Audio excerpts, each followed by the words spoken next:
word. Now, why don't we move on to our second drink, which this was my choice because it's not only the drink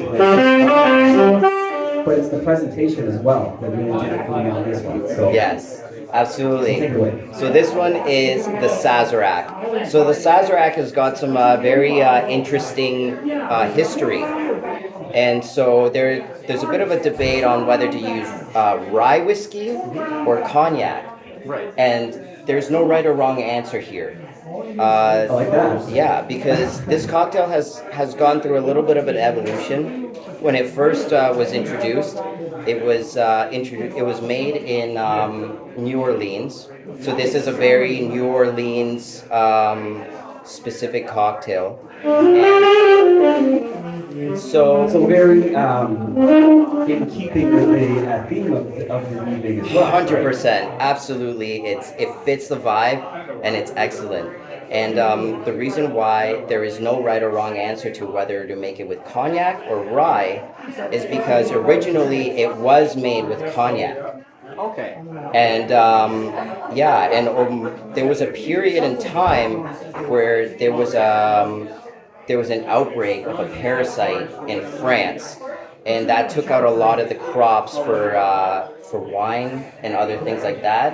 And one Is of that the the ergot poison incident? no, it's a bug. It's a parasite that affected the crops, so it affected the crops directly.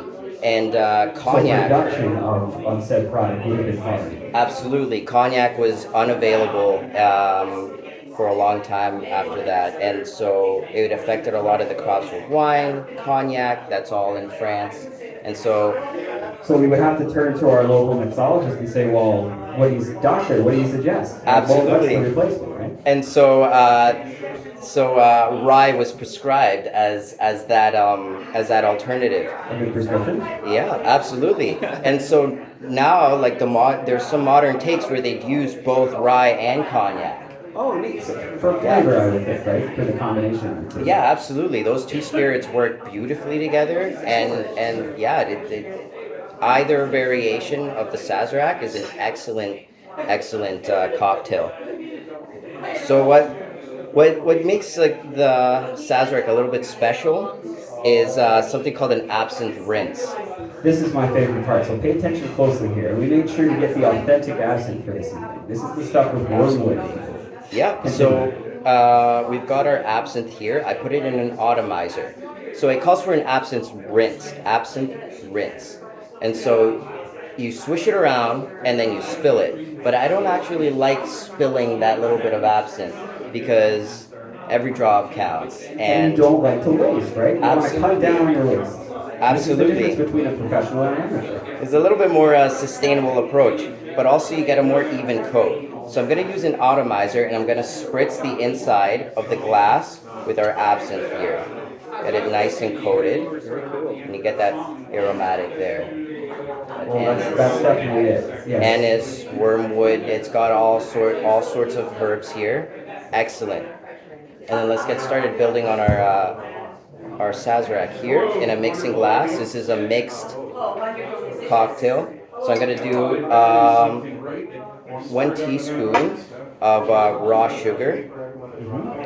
And then this is the most important parts here, Peychaud's bitters from New Orleans. This also has a bit of an aniseed aroma to it. This is essential for your Sazerac cocktail because that's going to really play well with the aromatics. I believe Plus authenticity, right? If it's from New Orleans, we want to stick to that taste, right? 100%. The authenticity is right up there. Apparently, Peychaud's is actually the guy that created this cocktail. Oh, wonderful. Yeah. So in keeping with the moment, we're actually using a product that would be considered his. Yeah, absolutely. It's essential for this cocktail. A lot of other like Sazerac, I would just say Sazerac purists would say that it's absolutely blasphemy to use any Angostura bitters. But I find just the slightest drop is gonna really give that. It makes it pop. There you It go. makes it pop. Just a couple drops. That's all you need.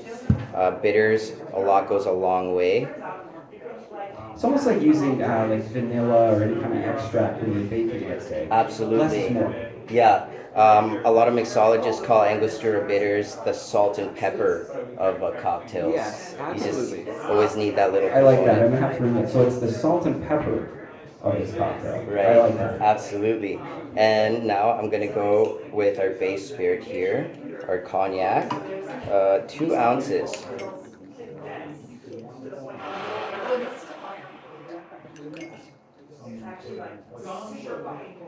Right there. A fine, accurate read. Yeah, that looks great. Thank you, thank you. And we're gonna add our ice here. Again, this is a stirred cocktail. So most cocktails, people often ask me, how do you know when to stir and when to shake a cocktail? That's a very good question. So the introduction to citrus and acid and fruit juices usually tend to need that extra vigorous shaking and vigorous, I would say, Stirring yeah. or combining of And our liquids. it adds air to the cocktail, right? It adds air into it. It gives it a different consistency, and it integrates those flavors together a little better. When you're doing a stirred cocktail, you don't want that extra air in there because most stirred cocktails are going to be mostly liquor and either fortified wines or something like that, like a martini that has a vermouth, right? So it's going to be mostly liquor and a little bit of sugar and bitters, and that's what consists of a stirred cocktail. A true stirred cocktail. Right, of Yeah. course. Right. And so the other thing is when you stir a cocktail, it's going to have a different consistency. It's going to be a little bit more silky, more thick. When you add that air into it, it's gonna be a little bit more fluffy almost. It's almost like a wine breed, I would assume, right? Like Yeah. there's something about the way the air touches the Right. alcohol that brings out the taste of it, yeah? 100%. When you shake a cocktail, you're introducing air into it. You're oxidizing materials, and so certain cocktails you don't want that oxidation right away, especially with things that are consisting mostly of liquor. And so a cocktail like this, martini, right, those heavily spirit-forward cocktails, you want that silky consistency. You don't want to oxidize those liquors Yeah, make sure we don't oxidize when unnecessary. unnecessarily. Yeah, right, absolutely.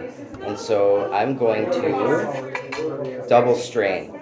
Why? So we just, if there's any ice chips, anything like that, we're going to strain that out, and that's going to prevent more dilution than necessary. Again, presentation counts too. You don't want to have unwanted ice chips and drink it wasn't requested. Absolutely, yeah, 100%.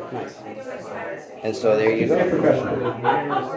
That's a Sazerac there. That's a sassy.